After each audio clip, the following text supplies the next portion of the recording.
This will be a bit of a random video, but I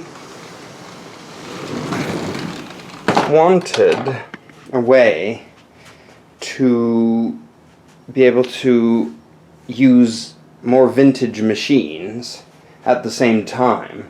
So up to now I've always used this and then my laptop tables for machines. However, it's not quite at the right height and it doesn't work out perfectly. And I thought, I wonder if there's anything out there which might help the situation and enable me to work more effectively and have the machine in the right position, and I can drop my Kenmores in and out of it without the complication of resetting the table all the time. So sometimes I will have to. So you've got my Davis there.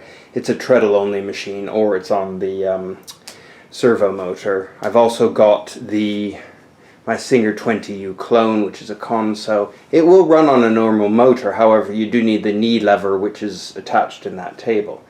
However, the Kenmores, my digital sewing machines and stuff, they're a bigger footprint. They will go in there, but it means a lot of movement, and I'm always using multiple machines.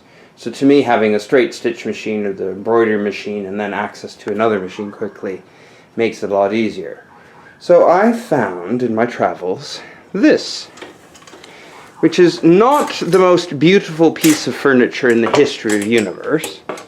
However, it is a vintage, mid-century, so I'm guessing 1950, something along there,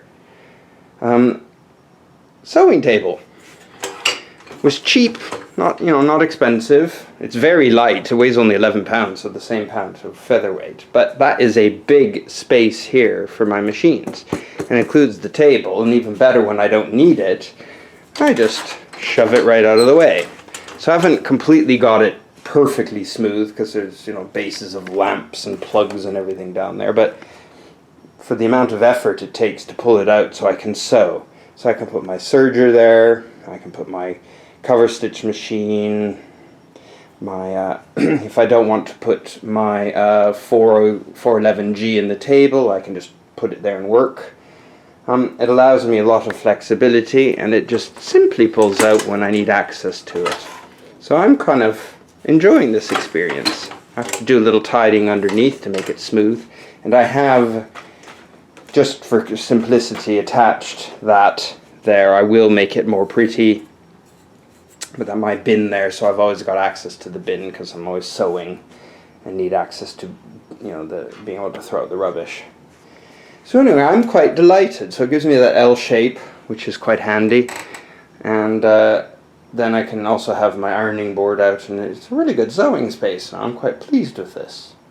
So anyway, there's one vintage sewing table, and I haven't got my machine in it, as you can see, but it will be arriving imminently out of the closet there. So I shall pull it out, and in fact it's my 201. I'm sitting at my vintage mid-century sewing table here. Now I could replace it with a much more beautiful piece of wood, but that's what's arrived, and I'm not worried about it right at the moment. But here I am facing my 201. As you can see, this is this is the Mark III. The Mark III version, which of course is the standard motor bolts on the back, so it could be treadled. It's had a bit of a hard life. It had a railway spike in it. That's what I call it when you see a huge needle. Must have been size 20 or something, massive thing. So quite clearly they'd been sewing leather, and the way the tension had been put in there was just not good. But I have cleaned it up within reason. I haven't done too much. I've oiled it. It was fine. Cleaned some of the goo out of the bobbin area. I've fixed the tensioner because that didn't work right. And now, of course, it's giving great stitches. I've run the motor a bit to try and free it up since it needs a good bit of run in.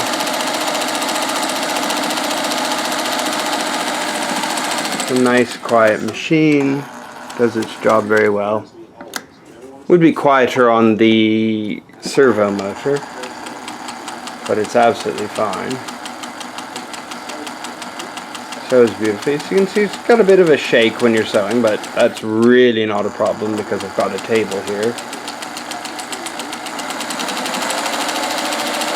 Machine's nice and smooth, nice and quiet as you would expect. Very good slow control on it as well.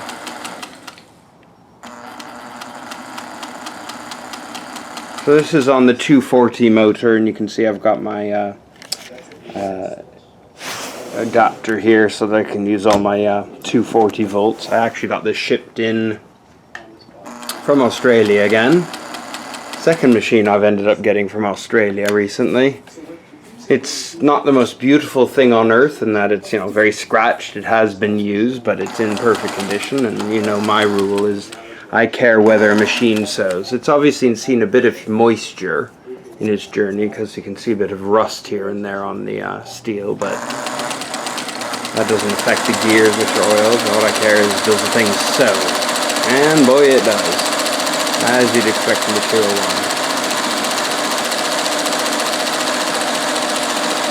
So whomever owned this before drilled some screws to put it into this carrying this wooden case, so it's got, you can get underneath it, which is no problem. It's kind of funky, but it sits, it's a nice construction. I could take those screws out and put it in a standard case if I wished, but actually I like this. It fits very nicely and the height is right for sewing and for embroidery as well, but I probably always would do embroidery on a different machine, but anyway, it doesn't matter. So I think I've just run out of bobbin thread. Yep, just did, but you know, beautiful machine, love it, as with all my machines.